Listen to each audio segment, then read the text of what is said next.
Imagine a life where nothing, and I mean nothing, can rattle your peace of mind. Intrigued? Stick around, as today, we're diving deep into the timeless wisdom of Epictetus to uncover 11 Stoic principles that will make you unshakable, unbreakable, and truly unstoppable. Number 1. Acceptance of fate. Picture this: you're cruising through life, and suddenly, bam! A curveball gets thrown your way. Maybe it's a job loss, a breakup, or even just a bad day. Now, instead of throwing a tantrum or feeling defeated, imagine embracing whatever life hurls at you with open arms. Sounds wild, right? But that's the essence of acceptance of fate. Epictetus had this rock-solid belief that we should roll with whatever life throws at us. He wasn't saying to just sit back and let life trample all over you, but rather, to acknowledge that some things are simply beyond our control. Think about it: if you waste your energy fighting against the inevitable, you're just setting yourself up for frustration. Instead, Epictetus taught that true strength comes from accepting the twists and turns of fate with a calm and steady mind. Imagine treating life like a river. Sometimes, the current is smooth and easy, and other times, it's a raging torrent. You can't control the flow, but you can control how you navigate it. Epictetus would say, don't try to swim against the current. Instead, adjust your sails and go with the flow. This acceptance doesn't mean you're giving up, it means you're wise enough to understand that resisting the unchangeable is futile. Acceptance of fate isn't about being passive. Far from it. It's about recognizing the distinction between what you can control and what you can't. Your thoughts, actions, and responses? Totally within your realm of influence. But the actions of others, the weather, or the economy? Not so much. When you internalize this, you free yourself from unnecessary anguish. But here's the kicker: acceptance doesn't come naturally.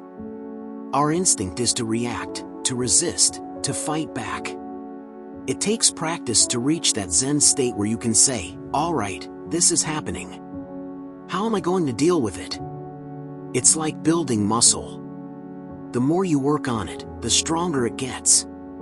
You might wonder, does accepting fate mean you should just shrug off bad things and move on? Not quite. It's about understanding that while you can't control external events, you can control how you perceive and respond to them. Imagine being in a storm. You can't stop the rain, but you can decide whether you're going to get drenched or find shelter. When life throws a wrench in your plans, acceptance allows you to adapt rather than crumble. It's like being a tree that bends in the wind rather than breaking. This flexibility makes you resilient. You bounce back faster and stronger. Incorporating acceptance of fate into your life brings a sense of peace. It's like a weight lifting off your shoulders. No more struggling against what you can't change. Instead, you focus on your own power and agency. Epictetus believed that this mindset not only makes you more resilient but also happier. You stop wasting energy on the uncontrollable and channel it into what truly matters. So, the next time life throws you a curveball, take a deep breath. Remind yourself of Epictetus' wisdom. Embrace the chaos, adjust your sails, and ride the waves with grace. You've got this. Number 2, self-discipline. Self-discipline isn't just about having a rigid schedule or denying yourself pleasures. It's more about building a strong inner fortress, where you call the shots, not your impulses. Think about it. How often do we let our desires run the show? You know, like when you binge watch an entire series even though you've got a ton of work to do, or when you reach for that extra slice of cake knowing full well it's against your fitness goals. We've all been there. Self-discipline is like having a wise mentor inside your head saying, hey, maybe there's a better choice here.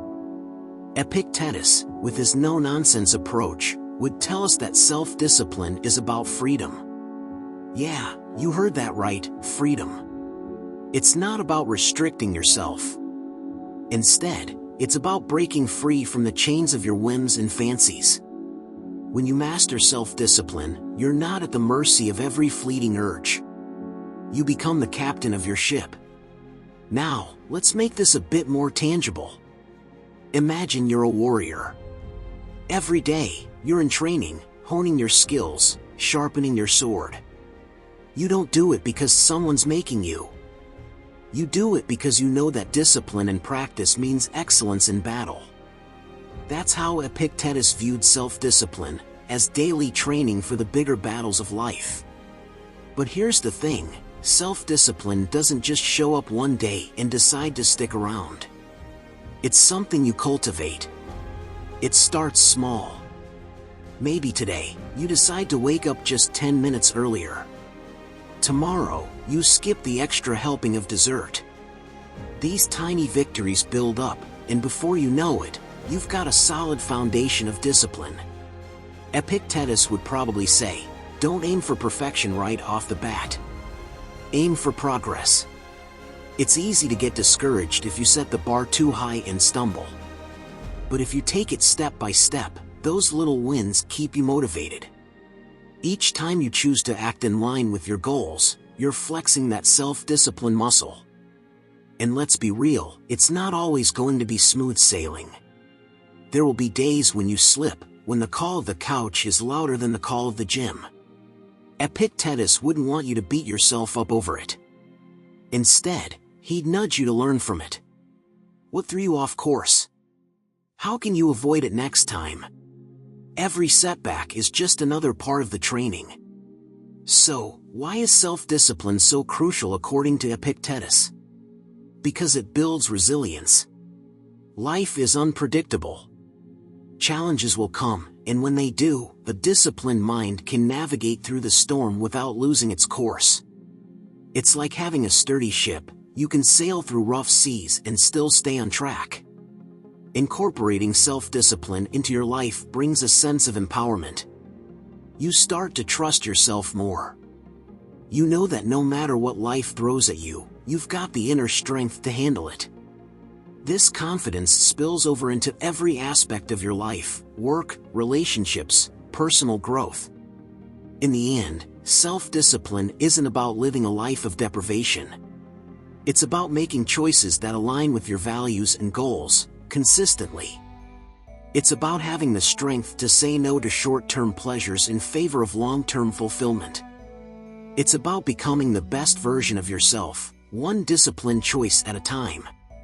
So, start small, stay consistent, and keep the bigger picture in mind. Channel your inner Epictetus, and let self-discipline be your guide to a life of purpose and resilience. You've got the power within you, now go ahead and unleash it. Number 3, practice humility. Humility, it's one of those virtues that's easy to talk about but tough to master. The Stoics, especially Epictetus, had a lot to say about it. So, how can we embrace humility to the point where nothing shakes us? First off, humility isn't about thinking less of yourself. It's not about putting yourself down or shrinking away from challenges. No, it's more about having an honest understanding of your place in the grand scheme of things. The universe is vast, and our lives are just a tiny blip on the radar. When we keep this in mind, our ego takes a back seat. Imagine you're walking through a forest. Each tree stands tall and proud, but it doesn't compete with the tree next to it. They all simply exist, fulfilling their purpose without fuss. That's humility, standing tall, knowing your worth, but not feeling the need to shout it from the rooftops. In our daily lives, humility can be a game changer. Think about conversations with others. Are we genuinely listening, or just waiting for our turn to speak? Humility nudges us to really hear others out, valuing their words and perspectives. It's about recognizing that everyone has something to teach us. Yes, even that annoying coworker or the person with the differing opinion. Now, humility also means accepting that we don't have all the answers. It's liberating, actually. When we admit we don't know something, we open ourselves up to learning and growth. It's like clearing space in a cluttered room. Suddenly there's room for new, exciting things to come in.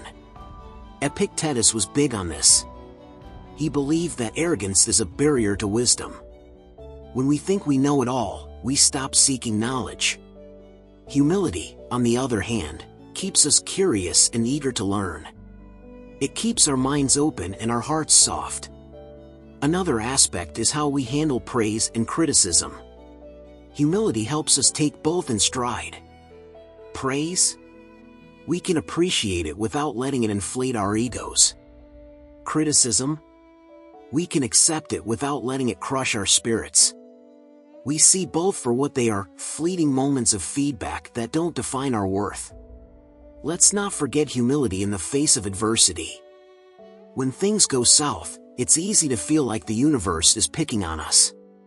But humility reminds us that everyone faces challenges. It's not personal. It's just life. By accepting this, we can focus on how to move forward instead of getting bogged down by self-pity. Humility also shapes our goals and ambitions. It's not about aiming low, but about striving with a clear, realistic view of our strengths and weaknesses. We aim high, but we do so with a grounded perspective, ready to adapt and learn along the way. Lastly, humility is about gratitude. When we acknowledge our smallness, we begin to appreciate the little things more. We see beauty in the mundane, find joy in simple acts, and become more present in our everyday lives. In essence, practicing humility is like tuning an instrument. It brings harmony and balance to our lives, helping us navigate the ups and downs with grace. It keeps us grounded, curious, and open-hearted. And in doing so, it strengthens our resilience, making us less susceptible to the emotional storms that life inevitably throws our way. So, take a leaf from Epictetus' book and embrace humility. Your future self will thank you. Number 4, focus on duty. According to Epictetus, focusing on our duty can act like an anchor, keeping us steady no matter what chaos life throws our way. So, what exactly is this duty we're talking about? It's not some grand, heroic mission necessarily. It's about doing what's in front of us, handling our responsibilities, and fulfilling our roles, big or small, with integrity and dedication. Imagine it's like playing your part in a massive orchestra. You're not always the soloist, but your part matters just as much. First things first, focusing on duty means we get clarity. It cuts through the noise of what we want to do or feel like doing and zeroes in on what we ought to do. And let's be real, in today's world, distractions are everywhere. Notifications, endless to-do lists, and the constant buzz of social media can pull us in a million directions. But when we hone in on our duty, it's like putting on a pair of noise-canceling headphones. We start seeing what truly matters and what's just fluff. Now, embracing our duty isn't about drudgery. It's not about grimly going through the motions. It's more about finding purpose and satisfaction in our actions. Even the most mundane tasks can take on new meaning when we view them through the lens of duty. Instead of thinking, ugh, I have to do this, it becomes, this is my role, and I'm going to own it. Think of it as cultivating a sense of pride and ownership in whatever you do. Whether you're washing dishes, working on a project, or helping someone out, do it with a sense of purpose. This mindset shift is powerful. It transforms tasks into opportunities for excellence and personal growth. Suddenly, the mundane isn't so mundane anymore. Epictetus teaches us that focusing on duty also helps us manage our expectations. We can't control the outcome of every situation, but we can control our actions. By zeroing in on what we can do, our duties, we liberate ourselves from the burden of worrying about things beyond our control. It's like freeing up mental real estate. You're no longer stressed about how things will turn out because you're putting your energy into what you can actually influence. Moreover, duty provides a kind of emotional armor. When we're wrapped up in our roles and responsibilities, we're less likely to be swayed by fleeting emotions or external pressures. Think about it. If you're deeply invested in doing your job well, you're less likely to be thrown off course by a rude comment or a minor setback. Your focus is on fulfilling your duty, not on the ups and downs of external validation. Another perk of focusing on duty is that it fosters a sense of community and interconnectedness. When we all commit to our roles and responsibilities, society functions smoothly. It's like being part of a well-oiled machine. Each part plays its role, and the whole system benefits. This sense of being part of something bigger than ourselves can be incredibly fulfilling. But here's the kicker: focusing on duty doesn't mean being rigid or inflexible. It's about being adaptable and responsive to what's needed. Sometimes, our duty may shift or expand, and that's okay. What matters is our willingness to step up and meet those challenges head-on. In summary, focusing on duty according to Epictetus isn't about sacrifice or loss of freedom. It's about gaining clarity, purpose, and resilience. It's about turning everyday actions into meaningful contributions. By embracing our duties, we not only improve ourselves but also strengthen the fabric of our communities. So, let's take a page from Epictetus and make our duties our North Star. It's a surefire way to stay grounded and unshakable, no matter what life throws at us. Number 5. Foster community. Picture this: you're sitting around a campfire with your closest friends. The fire crackles, the stars twinkle above, and there's a sense of belonging that warms your heart. That's what fostering community is all about, and Epictetus knew it was key to living a fulfilling life. You see, Epictetus was big on the idea that humans are social creatures.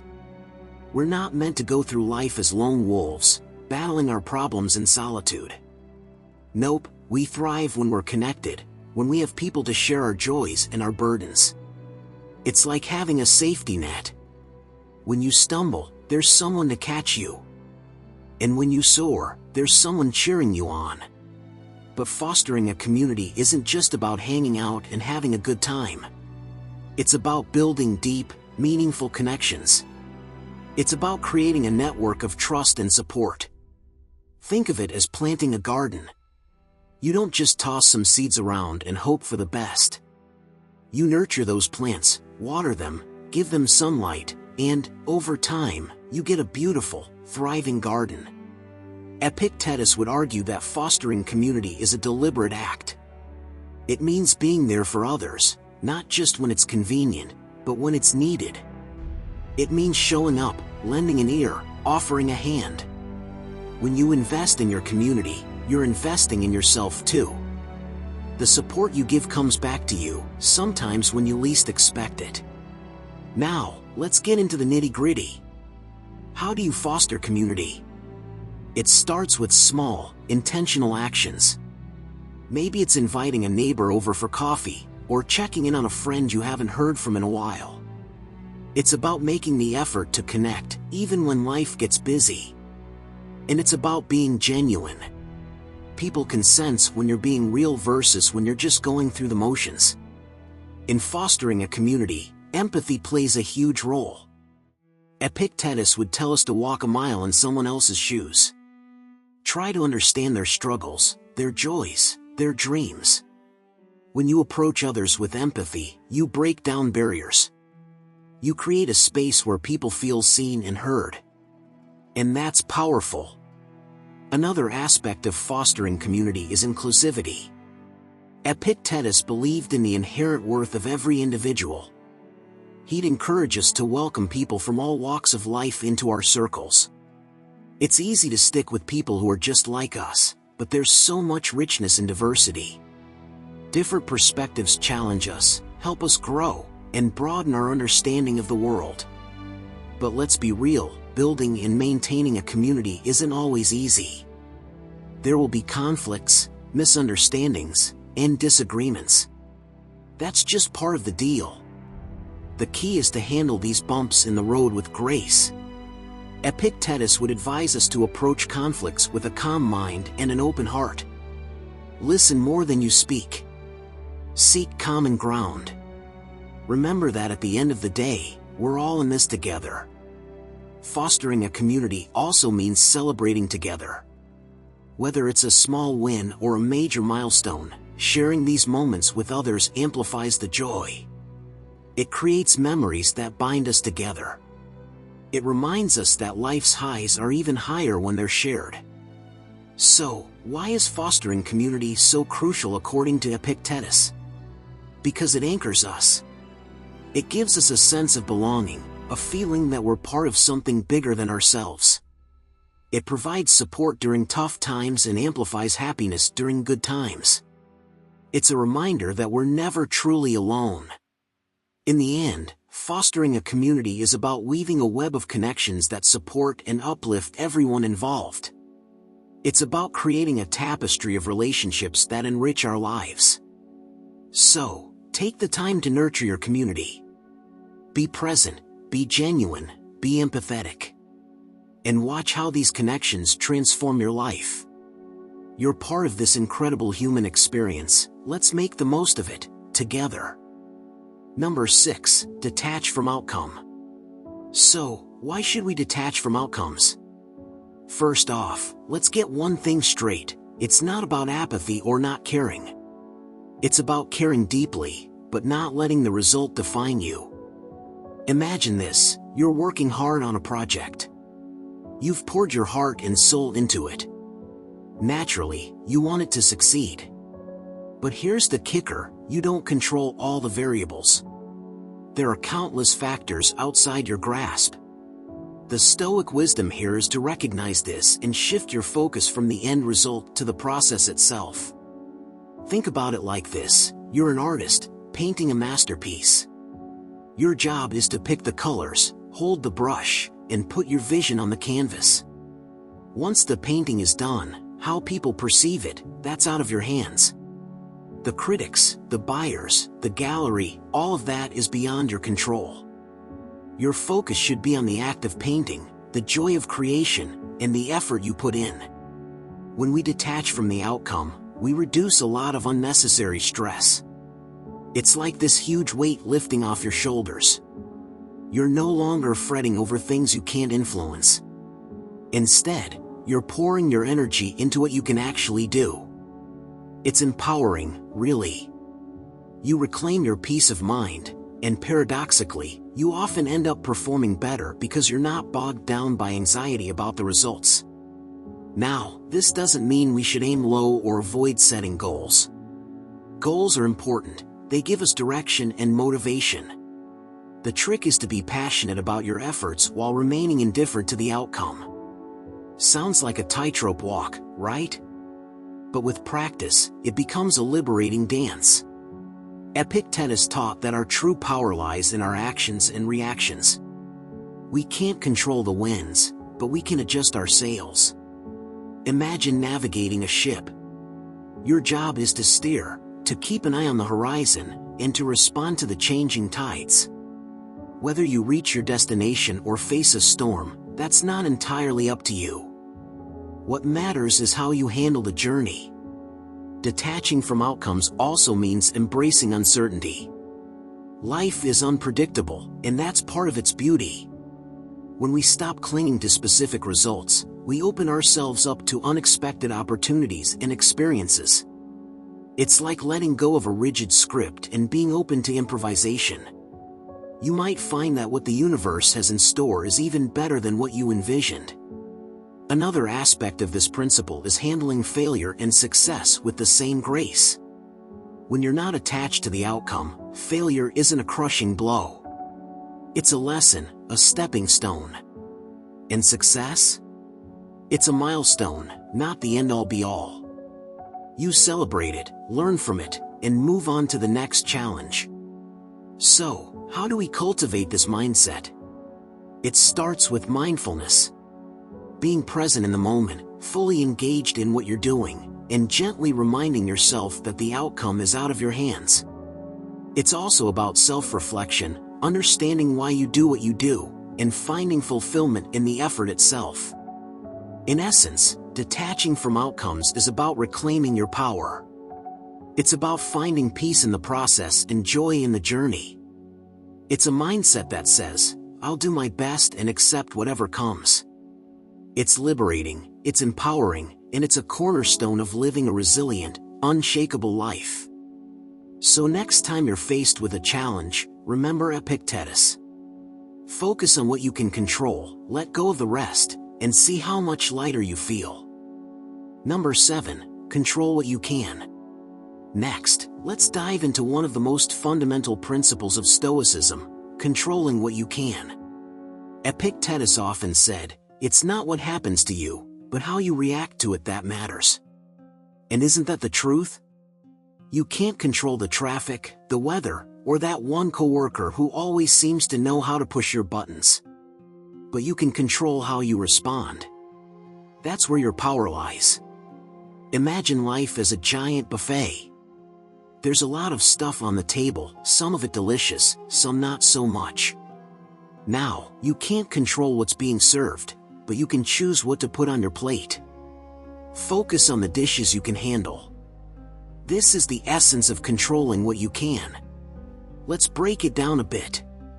There are things in life we have complete control over, like our thoughts, actions, and attitudes. Then there are things we have zero control over, like the past, other people's opinions, and natural disasters. The magic happens when you start focusing your energy on that first category. Have you ever noticed how draining it is to worry about things you can't change? It's like trying to hold water in your hands. No matter how tight you grip, it slips through your fingers.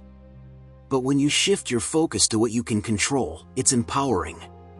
It's like grabbing a bucket instead. You start to feel more grounded, more in charge. Take your daily routine, for example. You can't control if it rains, but you can control if you bring an umbrella. You can't control if your boss is in a bad mood, but you can control your work ethic and attitude. Small changes in mindset can lead to big shifts in how you experience life. Now, let's talk about the elephant in the room, our emotions. Controlling what you can doesn't mean becoming a robot without feelings. It's about recognizing when emotions are taking the wheel and gently guiding them back to the passenger seat. If someone cuts you off in traffic, your initial reaction might be anger. But after a moment, you can choose to let it go, realizing that your peace of mind is more valuable than a brief bout of road rage. This principle of controlling what you can is like a muscle. The more you use it, the stronger it gets. Start small. Next time something annoys you, pause and ask yourself, can I control this? If the answer is no, take a deep breath and let it be. If yes, take action. Remember, life will throw curveballs. It's unpredictable, often chaotic. But in the midst of it all, you have this incredible power, the power to control your response. And that, my friends, is what makes all the difference. Keep practicing, keep refining this skill, and watch how it transforms your life.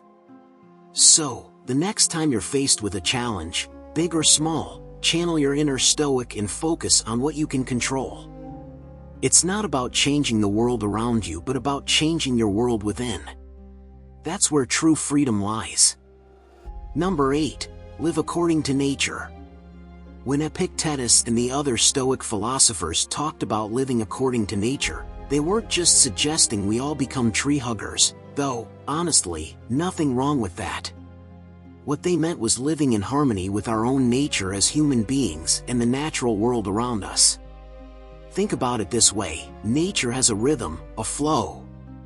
The sun rises and sets, seasons change, rivers flow. There's a balance, a kind of wisdom in how things work. Now, humans, with all our complexities, often fight against this flow. We stress about the future, dwell on the past, and get tangled up in things that, quite frankly, aren't natural. Living according to nature is about finding that balance and aligning ourselves with it. Picture yourself standing by a river. The water flows effortlessly around rocks and bends. It doesn't struggle against the obstacles, it moves with them. That's what we're aiming for here.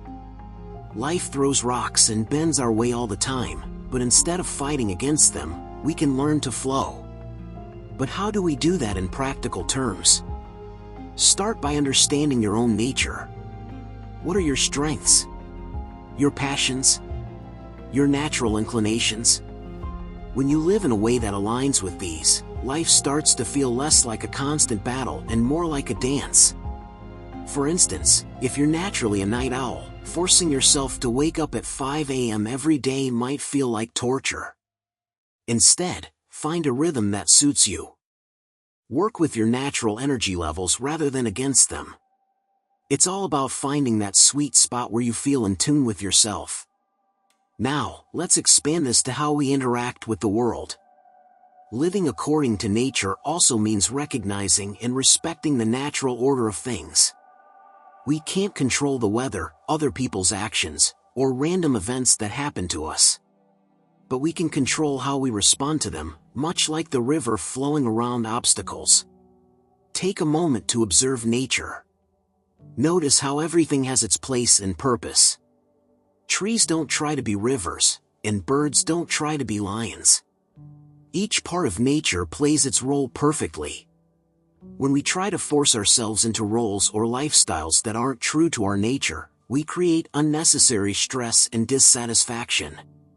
Let's get real for a second. In our modern, fast-paced world, it's easy to lose sight of this principle. We're constantly bombarded with messages telling us to be more, do more, buy more. But living according to nature isn't about accumulation. It's about simplicity and understanding what truly matters. Imagine a tree. It doesn't grow faster by stressing about how tall it will become. It grows by staying rooted and absorbing what it needs from the soil and sun. Similarly, we thrive when we stay grounded, nourish our minds and bodies, and allow ourselves to grow naturally. So, next time you feel overwhelmed, pause and ask yourself, am I living in a way that's true to my nature? Am I trying to control things that are out of my hands? Am I flowing with life or fighting against it? These reflections can be incredibly grounding.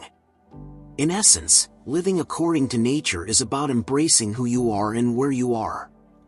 It's about finding your flow, like that river, and moving through life with grace and ease. When you do, you'll find that a lot of the stress and friction melts away. You start to live more fully, more authentically. And that, my friends, is the essence of Stoic wisdom. So, go out there, connect with your inner nature, and let it guide you. Remember, life is a journey meant to be experienced in harmony with the world around you. Find your rhythm, stay true to yourself, and let nature take its course. Number 9, be grateful. Gratitude, it's like this magical elixir that the Stoics, especially Epictetus, cherished. But how does it fit into the grand scheme of not letting anything affect you? Well, buckle up, because gratitude is more powerful than it seems. Gratitude is all about perspective. It's like wearing a pair of glasses that helps you see the world in a better light.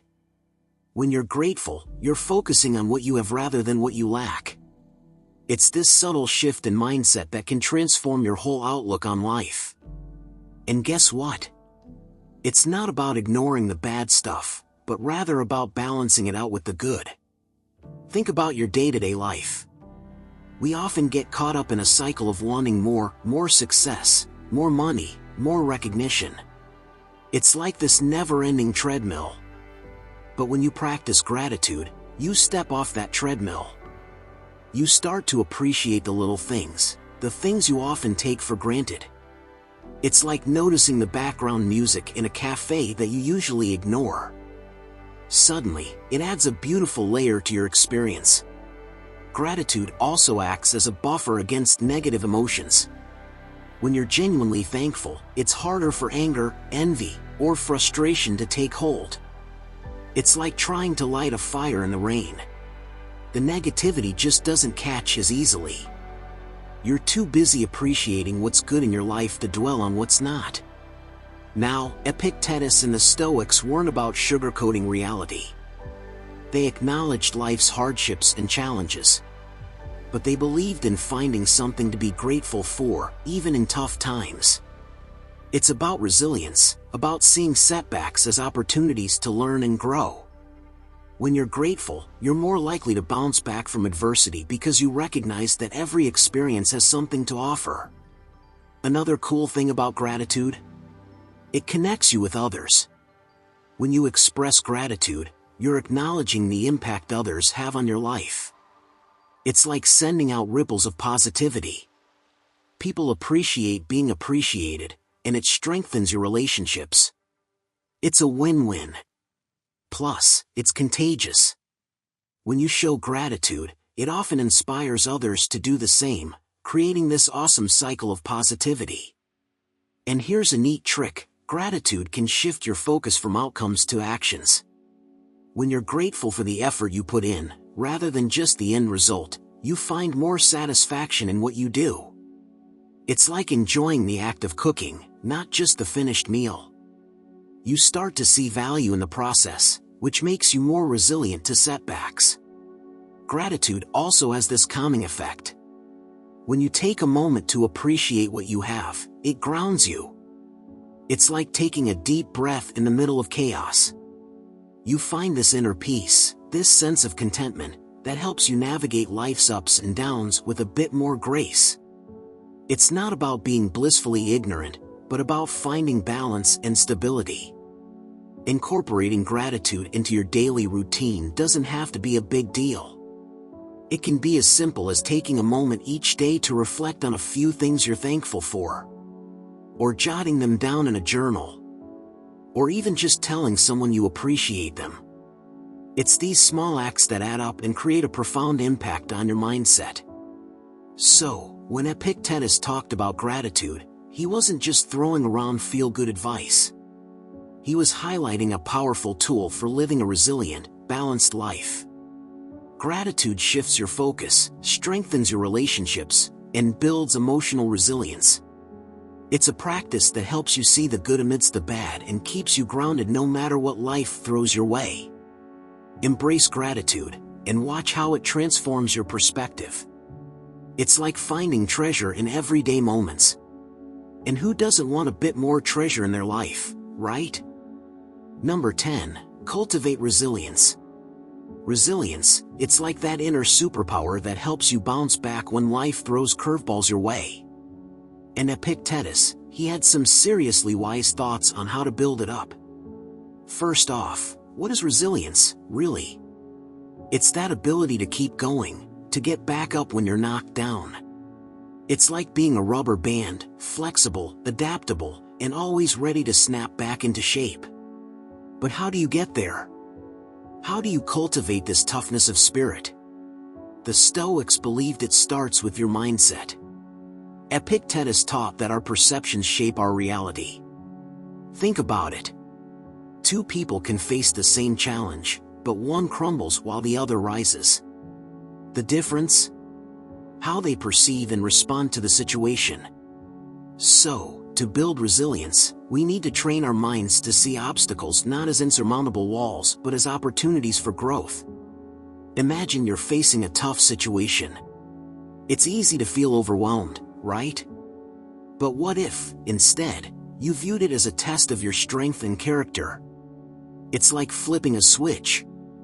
Suddenly, that challenge becomes a proving ground, a chance to show what you're made of. This shift in perspective is at the heart of resilience.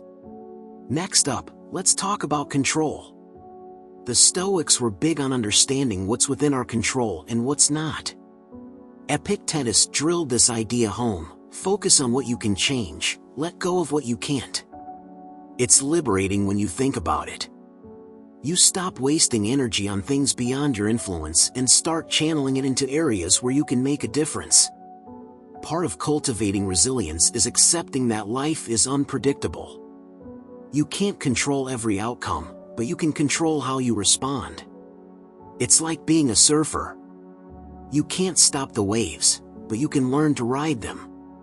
When you embrace this mindset, you become more adaptable. Change doesn't throw you off balance because you're ready to adjust your course. Another key element is self-discipline. Resilience isn't just about mental toughness, it's also about taking consistent action. It's like training for a marathon. You don't just wake up one day and run 26 miles. You build up gradually, pushing your limits a little more each time. The same goes for resilience. You build it by facing challenges head-on, even the small ones, and not shying away from discomfort. The Stoics also believed in the power of inner dialogue. What you say to yourself matters. Negative self-talk can sap your strength, while positive reinforcement can boost your resilience. It's about being your own coach, cheering yourself on through tough times. Remind yourself of past victories, of times when you overcame difficulties. This builds a reservoir of strength you can draw on when needed. Resilience is also about staying grounded. The Stoics practiced mindfulness long before it was a buzzword. Being present, fully engaged in the moment, helps you keep your bearings when things get rough. It's like having an anchor in a storm. You stay rooted, focused, and less likely to be swept away by the chaos around you. And let's not forget about the importance of community.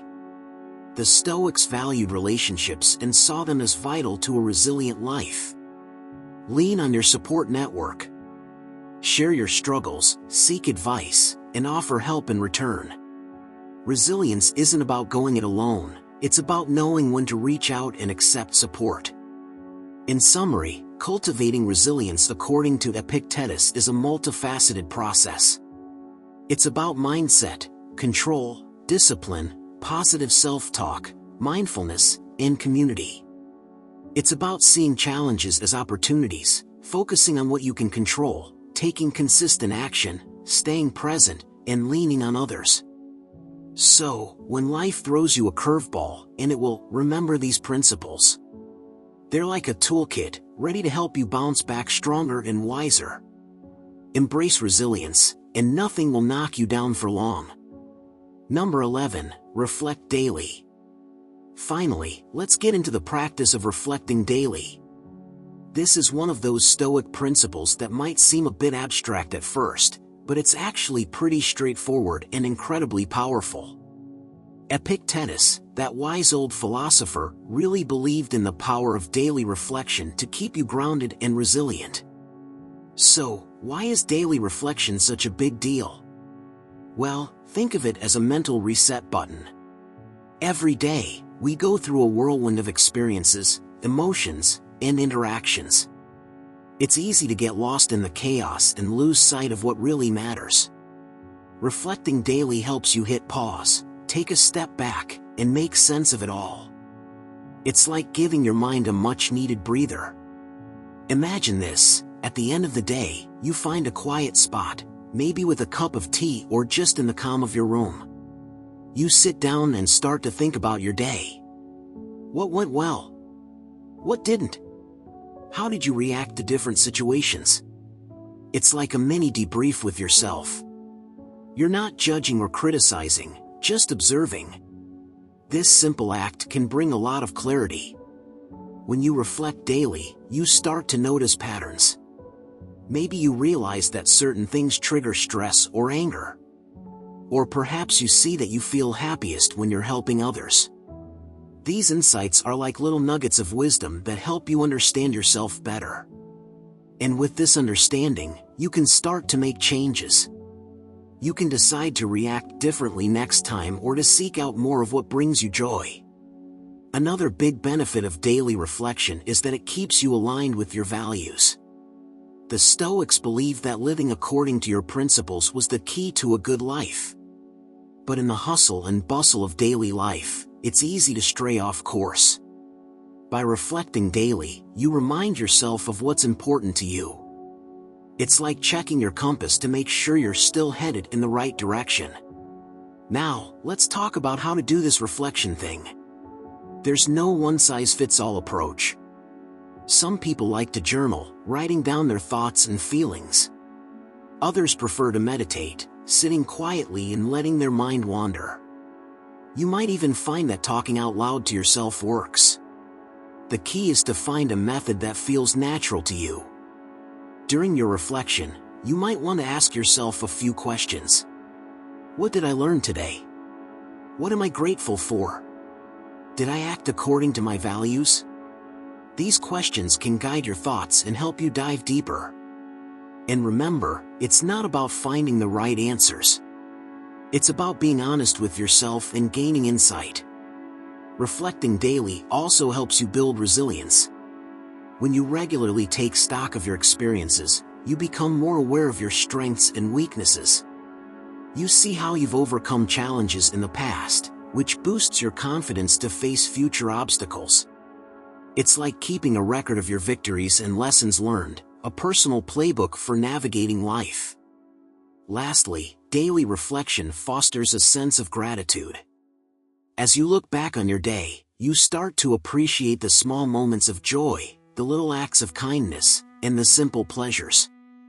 Gratitude has a way of shifting your focus from what's lacking to what's abundant in your life.